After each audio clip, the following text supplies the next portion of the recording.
ఇది నా వాక్యము. 15వ తారీఖు 4వ నెల 2026వ సంవత్సరం.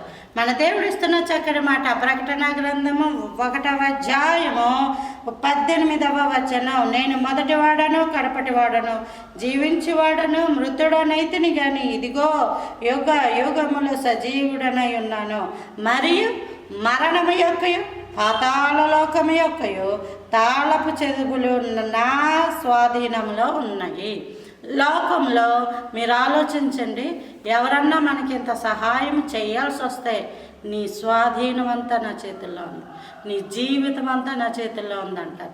ఉద్యోగాలు ఇప్పించాల్సిన అవసరం వచ్చిందనుకోండి, ఎవరి ద్వారా రికమెండేషన్ కావాల్సి వచ్చిందనుకోండి, ఇంకెళ్ళేసరికి ఇదిగో నేను కాబట్టి ఉద్యోగం వేయిస్తున్నాను, నీవు నా స్వాధీనంలో ఉండాలి.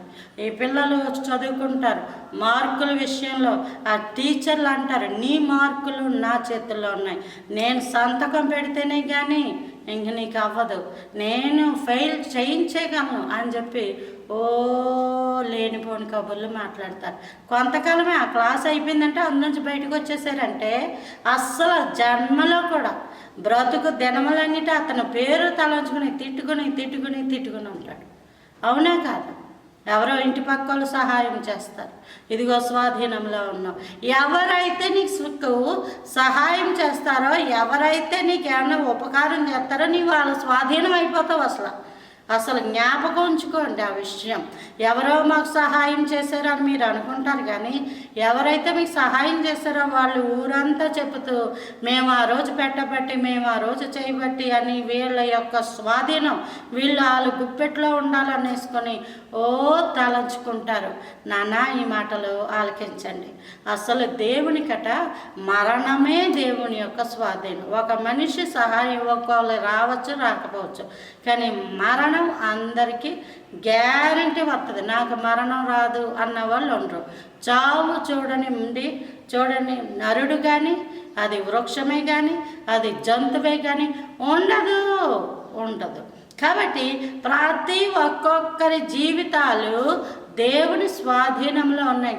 కీర్తనల గ్రంథంలో ఉంటుంది, మరణము తప్పించుట మన ప్రభు అయిన యెహోవా వశమట.